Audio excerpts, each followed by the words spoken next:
the Johnson Wax Program.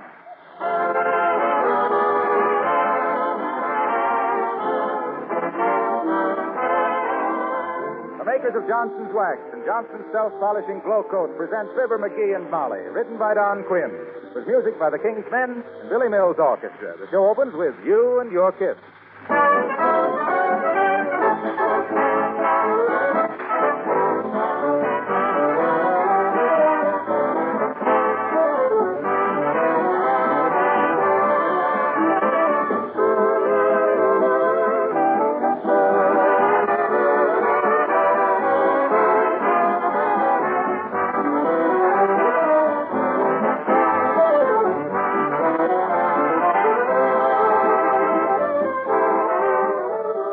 No matter how many other labor savers you may have in your home, don't fail to take advantage of Johnson's Self-Polishing Glow Coat. The no-rubbing floor polish that saves hours of work, that keeps the colors of linoleum fresh and bright, and does away with tiresome and expensive floor scrubbing.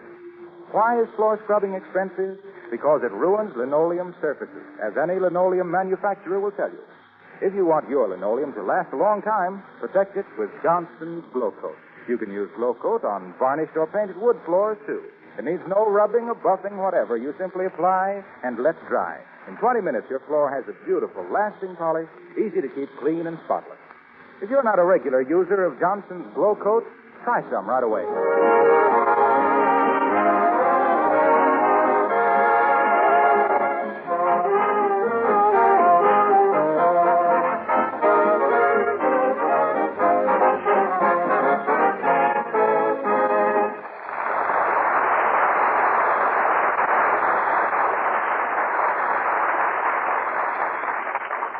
Well, Fibbers had a very busy day. He's discussed the election at Joe's Tavern, done a little sidewalk supervising of a building excavation, and forwarded the youth movement by kibitzing for 2 hours at a corner lot football game. And here, approaching the house with a glow of satisfaction and a day well spent, we find Fibber, our Fibber, McGee and Molly.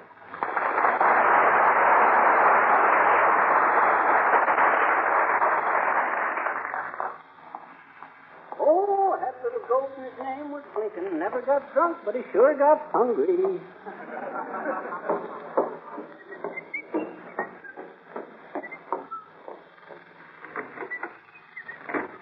Hey, Molly, I'm home. Hey, Molly, it's Fibber, the guy you married on account of his smooth talk and city ways. Molly, must have gone to the store. I wonder if she wouldn't leave a light burning for a guy to... Oh, my eye. Oh, that's right, that door. Oh. Happy bake a cherry pie, Billy boy, Billy. Who's in here? Oh, it's me, Molly. Oh. Well, what on earth are you doing here in the dark? Why don't you turn the light on? There, that's better. Now we can... Well, what on earth's the matter with you or I? I bumped into the door. Well, I did, just now. Oh, Molly. Molly, you don't believe me? Why, of course I believe you. Whoever got a black eye any other way? They always bumped into a door. Now sit down there and let Mother put something on it. Oh, but look, Molly, let's get this straight. I really did bump into the door. You see, Now, please, McGee. In the first place, it's none of my business how you got the shiner. In the second place, when a man spends the day downtown a week after election and discusses politics and comes home with a black eye, it's pretty obvious that... listen, Molly, I tell you that Never mind, dearie. It doesn't matter how you got it. Let's put something on it. Doesn't hurt. Oh, no, it feels wonderful. I love it. Think I'll make a hobby of getting black eyes. Now, don't be sarcastic, dearie. Tell me one thing. Huh? What does Mr. Gildersleeve look like? Gildersleeve didn't have anything to do with it. Well, who did? Tell me his name and I'll That's settle it. I can't tell you his name. Oh, it was a stranger, huh? Yeah. No, it wasn't anybody. I done it myself. I see. You did it yourself. Yeah. I suppose you got to talking to yourself and said something you resented and hit yourself in the eye, huh? I bumped into the door. Well, I'm sorry you can't confide in your own wife, dearie. But let it go. I'll boil some tea. I read in a book that tea leaves are good for black eyes. I read in a book about Aladdin and his wonderful lamp, too. But I don't want to rub this one and have a genius pop up from nowhere. That was a genie. It was not. Jeannie was the gal with the light brown hair. Well, what's he have to do with Aladdin? How should I know? Where Jeannie spends her Arabian nights is her own business. Well, what's the difference? They were only fractional characters anyway. You mean frictional. I don't either. Frictional is when you rub something on something. That's what I've been trying to say. We got to rub something on this eye. That's right. Hello there, daughter. Got your Thanksgiving turkey yet? I'm selling tickets on a raffle that... Well, hello there, Johnny. Who was the rat that give you the mouse? Nobody gave it to me, old-timer. I bumped into a door in the dark. You did, eh? Yes, I did. That's pretty good, Johnny. But that ain't the way I heard it. The way I heard it, one feller says to t'other feller, hey, says, did you see Fibber McGee's shiner? No, says t'other feller, but it's a cute switch, ain't it? What you mean, says the first feller. Well, says t'other feller, I mean having the program give him a black eye. Well, it sure is a beaut, Johnny. Don't blame it for being all puffed up.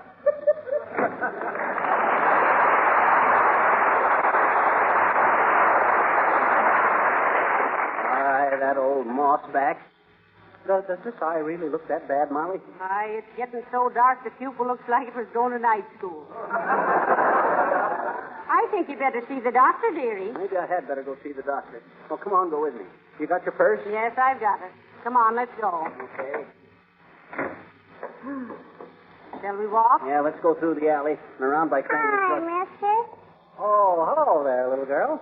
Sorry, I can't talk to you now. We're on our way to the doctor. Well, gee, I just want to... Oh. Criminy, what a shiner.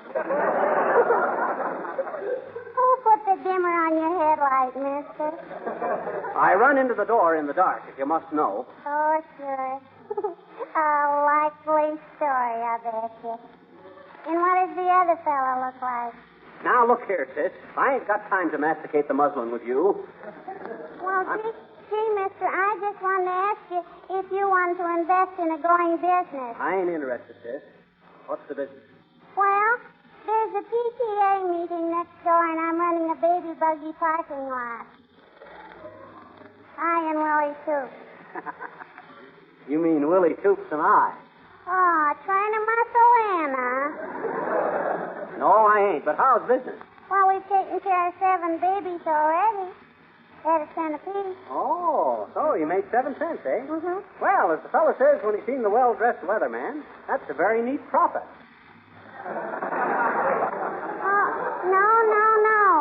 No, we got a deficit. Oh, yeah. 10 cents for medical expenses. Medical expense? Mm-hmm.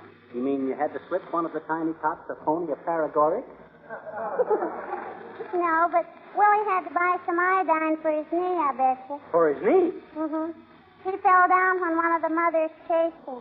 Now, wait a minute, sis. This started out as a financial report, but it's developing kind of clinical. What'd she chase him for? Well, gee, mister, her baby kept crying and crying, and we couldn't make it stop, so we emptied the milk out of its bottle and refilled it. With fresh milk? No. Huh? Hmm? If you didn't refill it with milk, what did you refill it with? Beer. Beer? Hey, wait. Oh, you shouldn't have done that, sis. Oh, sure. Huh? Sure. My papa says if he drinks a bottle of beer before he goes to bed, he sleeps like a baby. And if my papa can sleep like a baby, isn't it logical that a baby should sleep like my papa? Huh? Well, I gotta go check up on Willie. So long, mister.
Gee, I don't know why we should keep ducking into doorways every time we meet somebody. Well, I'm just doing it to save my friends embarrassment. Oh, so you're saving them embarrassment. Sure. When they see this eye, every one of them will say, well, what does the other guy look like? Then they'll realize that's a platitude and be ashamed of themselves. Hey, look. Where? Look at the guy down on his hands and knees, pushing a peanut with his nose. What's the matter, Bud? You lose an election bet? What? Oh, hello, Fibber and Molly. Why, Mr. Wilcox. Yes, I bet on the wrong man for governor. So I have to pay off with this nut nudging. Oh. Why, that's too bad, Mr. Wilcox. Me Uncle Dennis had to do that one. Ah, the poor lad. He was a little cross-eyed and he kept falling in the gutter. Well, I don't mind this a bit. In fact, Hey, Fibber, where'd you get the black eye? And what does the other fellow look like? That ain't a very original observation, Wilcox. He says he got his black eye bumping into a door in the dark, Mr. Wilcox. Oh, yeah? I suppose he thinks that's original. Dad it, I did bump into a door. Come on, Molly. Let Wilcox go on with his nasal maneuvers. We can talk to him a minute. Doesn't that make your back ache something terrible, Mr. Wilcox? Yes, it does. And I love it. What? How's it come what? Well, it's done a lot for me. It's done a lot. It's made me sympathize with all the women who have spent weary hours on hands and knees with a scrub brush and pail, when a little Johnson's wax would not only eliminate scrubbing, but would absolutely seal floors and protect woodwork against dirt and damp. Harlow, if I was as enthusiastic as you are about Johnson's wax, and I put in your hand, I'd have it tattooed on my chest. Oh, yeah? Well, look. What?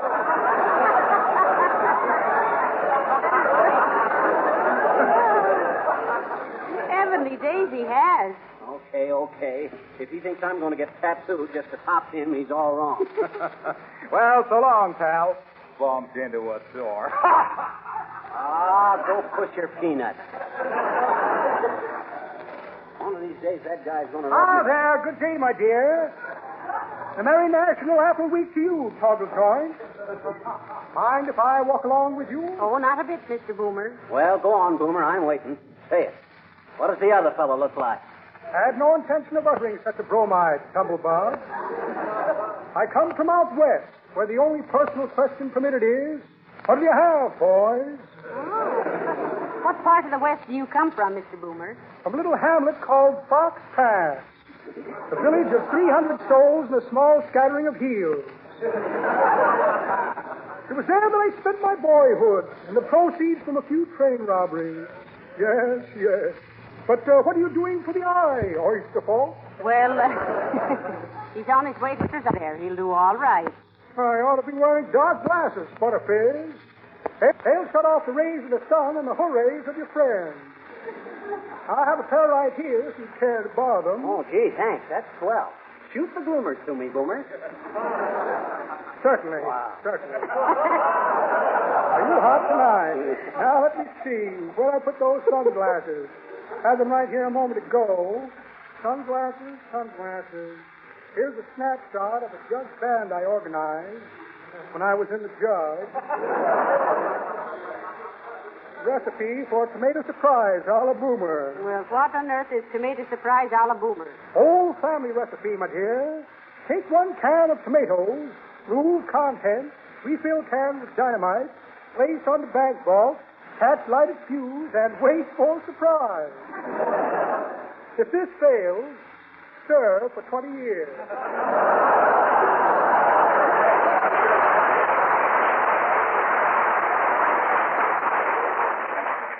Here's a short length of lead pipe, giving a fellow a tap lesson tonight. And a check for short beer. Well, imagine that. No sunglasses. Come to think of it, I threw them away last night after mistaking 3 hearts and 2 spades for a spade flush. Sorry, Glum Glim, and good day to you, my dear.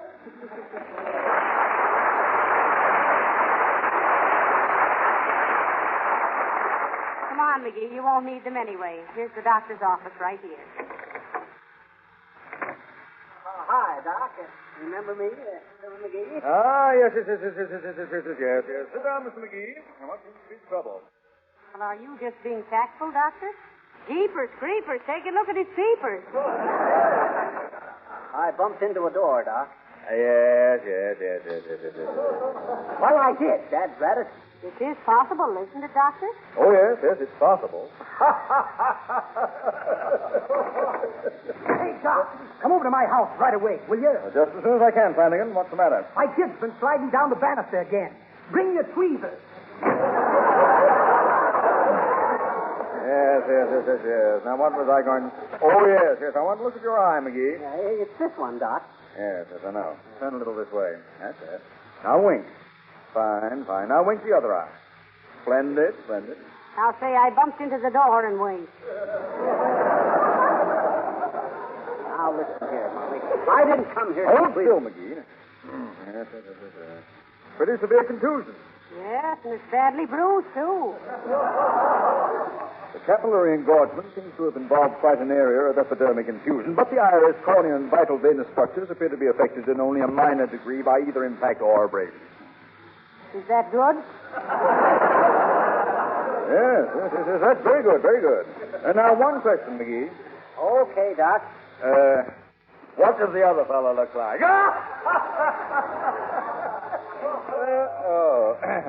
Now, I'd better write you a prescription. Where are my blanks? You just fired one.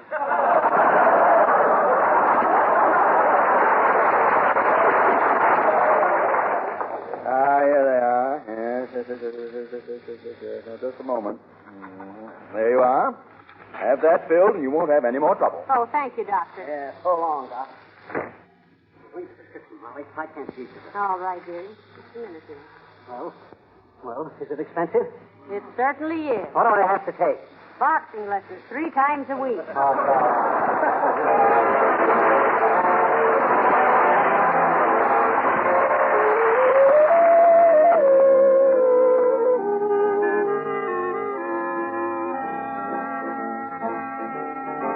The King's Men singing Bidin' My Time. Some fellas like to tiptoe through the tulips. Some fellas go on singing in the rain. And some fellas keep on a-painting skies with sunshine. Some fellas keep on swinging down the lane. But I'm biding my time, 'cause that's the kind of guy I'm. Other folks grow busy, I keep busy, biding my time. Next year, something's bound to happen. This year, I'll just keep on napping. 'Cause I'm biding my time. 'Cause that's the kind of guy I'm. No regretting when I'm setting, biding my time. I'm biding my time, 'cause that's the kind of guy I'm. Strangers so long, I'll just go long biding,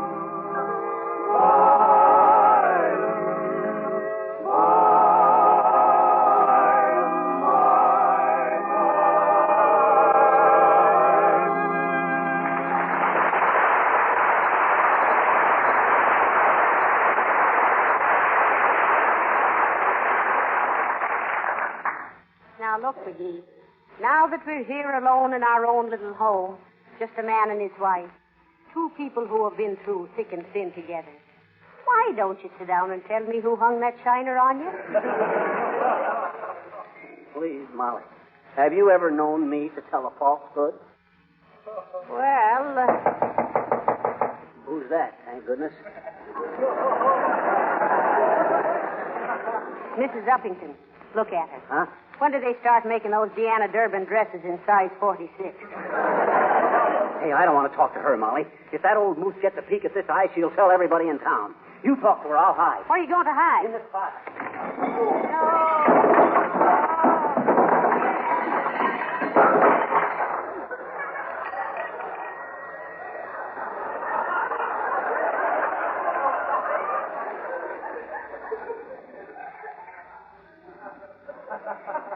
Hi, Uppy.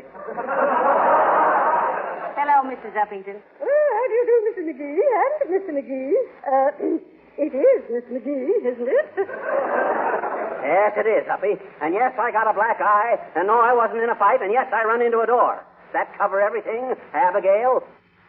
Why, please, Miss McGee, as a matter of fact, I broke my glasses this morning, and I can't see a thing without them. Why, I should never have known you had a black eye if you hadn't mentioned it. Oh, you wouldn't, huh? You see, McGee? Every time you open your mouth, you put your eye in it. I hope, Abigail, you didn't break those lovely spectacles of yours that were on the little stick with the pearl handle that your sister gave you last Christmas. Lorgnette, Mrs. McGee. Yes, your sister Lorgnette. No, my dear. The glasses are called lorgnette. That's kind of silly. What do you call your pocketbook, Suzanne? Well, then what was your sister's name, Mrs. Uppington? Pearl. Pearl? I thought that's what you called the handle of them glasses. Well, yes, the handle is Pearl. You said Pearl was your sister's handle. Well, who is this Lorgnette? No, please. Lorgnette is the one who I have a pearl handle sister who... What? That is, the Lorgnette itself is Come called... clean now, Uppy, come clean. Oh. You're being pretty evasive about this. I'll leave her alone, McGee. If she wants to carry a pair of glasses around with 3 or 4 assumed names, it's none of our business. What's wrong with your eyes, Uppy? Astigmatism? Yes, something of the sort. Everything seems to be much closer than it really is. Ah. For example, when I thrust out my umbrella like this, I feel that I am actually poking you in the eye. Oh, cut it out, Uppy. You are poking me in the eye. Oh, really? Oh, my, how nice. How nice? Yes, my eyesight must be improving. How'd you happen to break your glasses, Mrs. Uppington? Oh, it wasn't I, my dear. You see, Sugar Lamb, that is Billy, I mean Mr. Mills, you know. Oh, yes. He came over this afternoon and accidentally sat on them. Well, that serves you right for being so careless, Uppy. Laying your glasses on a chair where anybody might come in. Oh, but I didn't have them on a chair. No, I had them right on my lap when William said, "Oh, it isn't so." Now, don't believe it, no matter who tells you. Goodbye.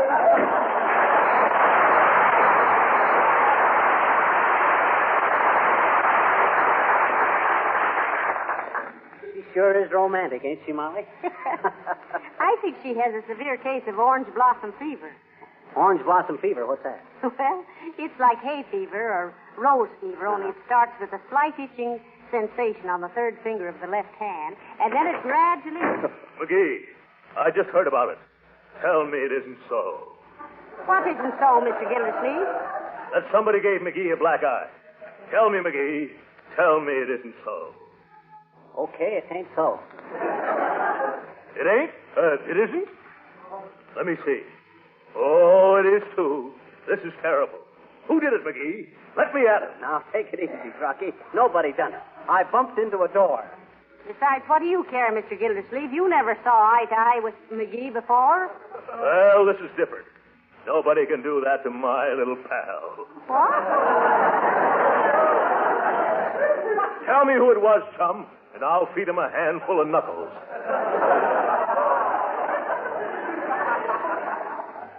Maybe you didn't hear, Gildy.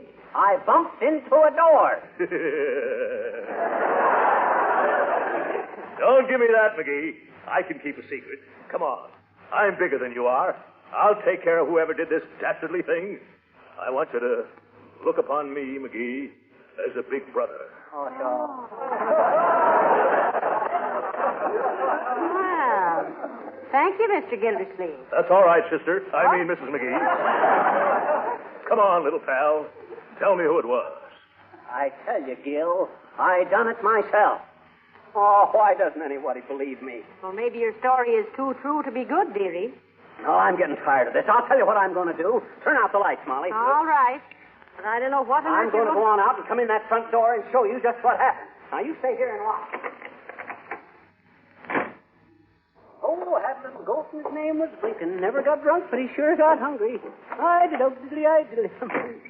Hey, Molly. Hey, Molly, I'm home. Wonder if she wouldn't leave a light burning, so I got... Oh, my eye. Oh, that door. Hey, turn the lights on again, quick. All right, McGee. Oh, did you hear me? Yes, we did. So that's how you got the black eye. Yeah, except for one thing. What's that? I hit the wrong eye. Now I got two of them.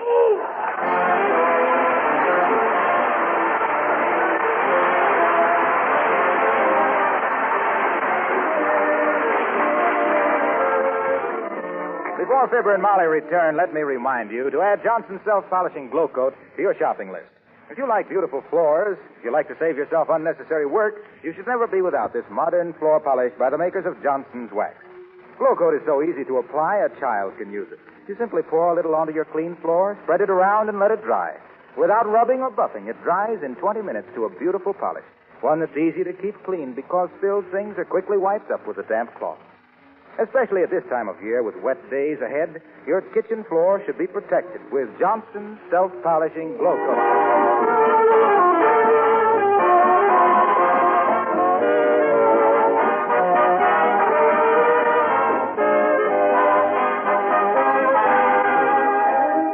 Well, I hope you're satisfied, dearie. You certainly proved your story the hard way. Look, if I'd been inventing the yarn, Molly, I'd have done better than that old wheeze about bumping into a door. That's why nobody believed you, dearie. What do you mean? Why, everybody knows that you'd rather be trite than be president. Tripe? Good night. Good night, all.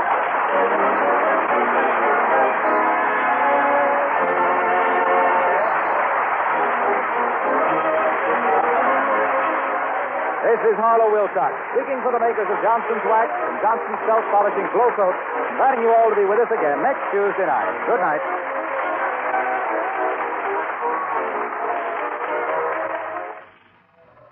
Listen to this letter from an enthusiastic car owner. Quote, believe it or not, last evening after dinner, I cleaned and wax-polished the car with Car New and was finished before it got dark. Boy, does that car shine now, unquote. He's writing, of course, about Johnson's Car New, the sensational new auto polish that both cleans and wax-polishes your car at the same time in one operation. There's only one way to find out how little work it is to wax-polish your car now, and that's to try Car New yourself. Buy it from your dealer, spelled C-A-R-N-U, Johnson's Car New. This is the National Broadcasting Company.